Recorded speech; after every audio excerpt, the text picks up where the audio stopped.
नमस्कार, आपका स्वागत है फटाफट खबरों में। मैं हूं आपके साथ रुचिका जायसवाल। आज हम लेकर आए हैं बिहार के हर छोटे बड़े शहर की सबसे तेज और ताजा खबरें। तो चैनल को सब्सक्राइब कीजिए और वीडियो कहां से देख रहे हैं कमेंट बॉक्स में जरूर बताएं। बिहार में सब्जी की खेती करने वाले किसानों की हो गई बले बले। नीतीश सरकार ने दे दी बड़ी खुशखबरी।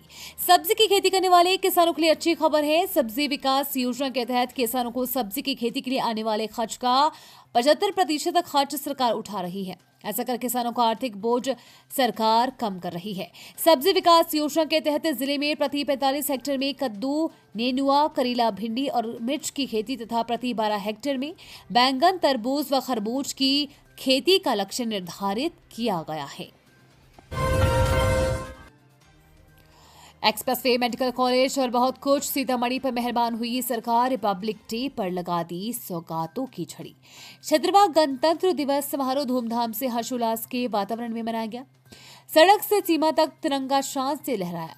मुख्य समारोह जिला मुख्यालय डूमरा के हवाई फील्ड में आयोजित हुआ, जहां जिले के प्रभारी मंत्री डॉक्टर अशोक चौधरी ने झंडोत्तोलन किया, राष्ट्रीय ध्वज को सलामी दी। इससे पूर्व मंत्री ने परेड का निरीक्षण किया। सीतामढ़ी सांसद सीतामढ़ी देवेश चंद्र ठाकुर, शिवहर सांसद लवली आनंद, एमएलसी रेखा कुमारी, पूर्व मंत्री डॉक्टर रंजू गीता, जिला परिषद अध्यक्ष अदिति कुमारी, जिलाधिकारी रीची पांडे, पुलिस अधीक्षक अमित रंजन, उप विकास आयुक्त मनन राम, अपर समाहर्ता संदीप कुमार ने भी तिरंगे को सलामी दी। बिजली बिल भुगतान पर 3% तक की छूट। ऊर्जा विभाग ने बताया कैसे मिलेगा लाभ। बिहार के बीजेपी उपभोक्ताओं को समय पर बिजली बिल का भुगतान करने पर 3% तक की छूट मिल सकती है। राज्य सरकार के ऊर्जा विभाग ने इस संबंध में जानकारी साझा की है। विभाग ने बताया कि कैसे उपभोक्ता आसान तरीके से बिजली बिल का भुगतान कर इस छूट का लाभ उठा सकते हैं। इस योजना का मुख्य उद्देश्य लोगों को हर समय भुगतान करने के लिए प्रोत्साहित करना है। समय पर भुगतान करने वाले उपभोक्ताओं को कई तरह की छूट और अन्य लाभ दिए जाएंगे। बिहार इंटरमीडिएट वार्षिक परीक्षा 2025 में न करे गलती, परीक्षा हो। बिहार विद्यालय परीक्षा समिति की ओर से बिहार इंटरमीडिएट वार्षिक परीक्षा 2025 के संचालन के क्रम में परीक्षा केंद्रों पर निर्धारित समय के बाद पहुंचने वाले परीक्षार्थियों द्वारा जबरदस्ती एवं अवैध रूप से परीक्षा परिसर में प्रवेश करने के संबंध में आवश्यक सूचना को जारी किया गया है। इंटरमीडिएट वार्षिक परीक्षा 2025 में सम्मिलित होने वाले सभी परीक्षार्थियों को दोनों पालियों में परीक्षा प्रारंभ होने के निर्धारित समय में से 1 घंटा पूर्व परीक्षा केंद्र में प्रवेश करने, परीक्षा केंद्र का मुख्य द्वार परीक्षा प्रारंभ होने के आधा घंटा पूर्व बंद करने का आदेश राज्य के सभी जिलों को दिया गया है। बिहार में आएंगे बेरोजगारों के अच्छे दिन। मिलेगी 12 लाख सरकारी नौकरियां और 34 लाख रोजगार के अवसर। बिहार में नौकरी की बाट जो रहे युवाओं के लिए अच्छे दिन आने वाले हैं, जिसकी आहट 26 जनवरी को ध्वजारोहण कार्यक्रम के दौरान सुनाई दी है। दरअसल बिहार के राज्यपाल आरिफ मोहम्मद खान ने गणतंत्र दिवस कार्यक्रम के दौरान कहा कि कानून का राज कायम रखना राज्य सरकार की सर्वोच्च प्राथमिकता है। ध्वजारोहण के बाद एक सभा को संबोधित करते हुए उन्होंने कहा कि सुरक्षा बलों की संख्या में उल्लेखनीय वृद्धि की गई है। राज्यपाल ने कहा कि राज्य सरकार ने अब तक 9 लाख लोगों को नौकरी दी है, 24 लाख रोजगार के अवसर पैदा किए हैं। उन्होंने कहा कि बिहार सरकार इस साल के अंत तक 12 लाख सरकारी नौकरियां देगी और युवाओं के लिए 34 लाख रोजगार के अवसर पैदा करेगी। राज्य सरकार इस दिशा में काम कर रही है। बिहार ग्राम कचहरी सचिव भर्ती के लिए आवेदन की अंतिम तिथि नजदीक, तुरंत कर ली अप्लाई। 12वीं उत्तीर्ण युवा जो सरकारी नौकरी की तलाश में है, उनके लिए महत्वपूर्ण अपडेट है। बिहार के जिलों में ग्राम कचहरी सचिव के रिक्त पदों पर भर्ती हो रही है, जिसमें शामिल होने के लिए आवेदन की लास्ट डेट 29 जनवरी 2025 निर्धारित है।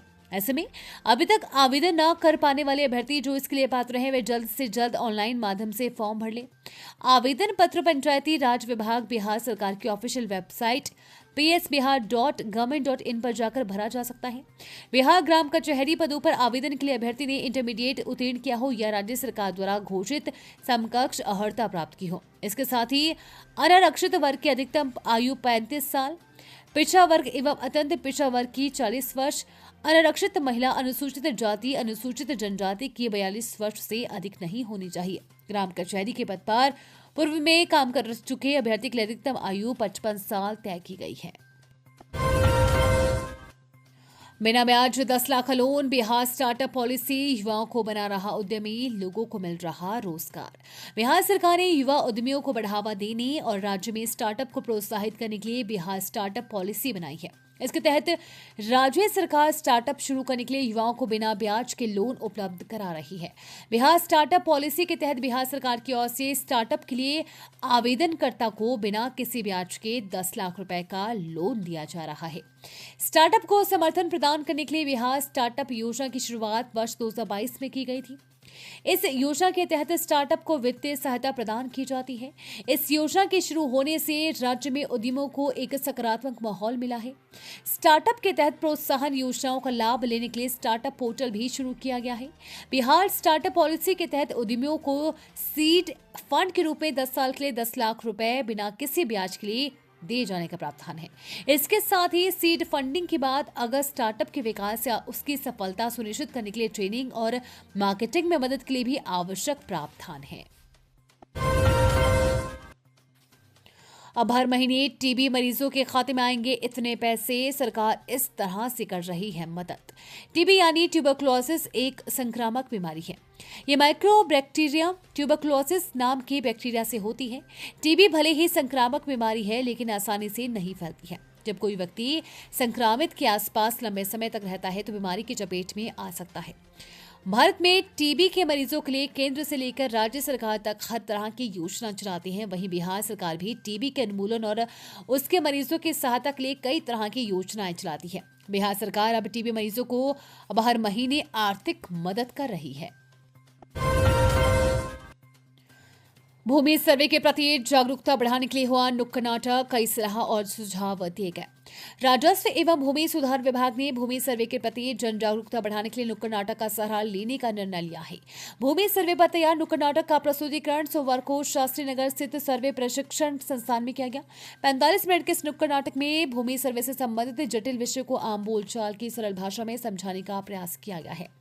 नाटक को राजस्व एवं भूमि सुधार विभाग के अधिकारियों और कर्मियों ने सामूहिक रूप से देखा। कई सलाह और सुझाव दिए गए जिन्हें स्क्रिप्ट में शामिल किया जाएगा। इस अवसर पर विभाग के सचिव जय सिंह और भू अभिलेख और परिमाप निदेशक कमलेश कुमार सिंह भी उपस्थित रहे। इस जिले में दाखिल खारिज के 96% मामले, फाइनल लापरवाही बरतने वाले अफसरों पर कार्रवाई। पटना जिले में राजस्व मामलों के निष्पादन और प्रगति के संबंध में सोमवार को समाहर्ता सह जिलाधिकारी डॉक्टर चंद्रशेखर सिंह द्वारा गहन समीक्षा की गई। बैठक में बताया गया कि पटना जिले में 96% से अधिक दाखिल खारिज मामलों का निपटारा कर दिया गया। हालांकि कार्य में शिथिलता बरतने के कारण 2 अंचल अधिकारियों एवं 4 राजस्व कर्मचारियों से स्पष्टीकरण मांगा गया है। इस बैठक में जिलाधिकारी ने भी सभी संबंधित अधिकारियों को निर्देश दिया है कि जमीन की दाखिल खारिज और परिमार्जन के आवेदनों का निपटारा निर्धारित समय सीमा के अंदर सुनिश्चित करें। साथ ही नापीवाद अभियान, बसेरा एवं अतिक्रमण से संबंधित मामलों के निपटारे में भी तेजी लाने के निर्देश दिए हैं।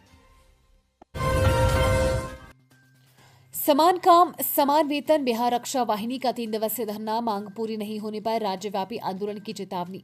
समान काम समान वेतन को लेकर बिहार रक्षा वाहिनी स्वयंसेवक संघ के सदस्यों ने सोमवार से सासाराम जिला समाहरणालय के समक्ष अपना 3 दिवसीय धरना शुरू कर दिया है। धरने पर बैठे रक्षा वाहिनी के स्वयंसेवकों ने बताया कि राज्य के गृह रक्षकों के वर्षों से लंबित समस्याओं के संदर्भ में बिहार सरकार एवं संघ प्रतिनिधि के बीच वार्ता हुई थी, लेकिन आश्वासन देने के बावजूद भी अब तक कोई मांग पारित नहीं किया गया है। संघ के जिलाध्यक्ष सुजीत कुमार पांडे ने बताया कि रक्षा वाहिनी दिन रात मेहनत करते हुए परंतु उनके अनुसार उन्हें मासिक वेतन नहीं दिया जाता है। सुजीत कुमार पांडे ने बताया कि वे लोग भी समान पुलिसकर्मी जैसे ड्यूटी करते हैं, परंतु दोनों के मासिक वेतन में जमीन आसमान का अंतर है। सरकार से हम लगातार मांग करते आ रहे हैं कि बिहार रक्षा वाहिनी स्वयंसेवक संघ को भी समान कार्य का समान वेतन दिया जाए, लेकिन फिर भी हमारी मांगों को अनदेखा किया जा रहा है। ये थी आज की फटाफट खबरें। हम मिलेंगे अगले बुलेटिन में, तब तक के लिए धन्यवाद। जय हिंद।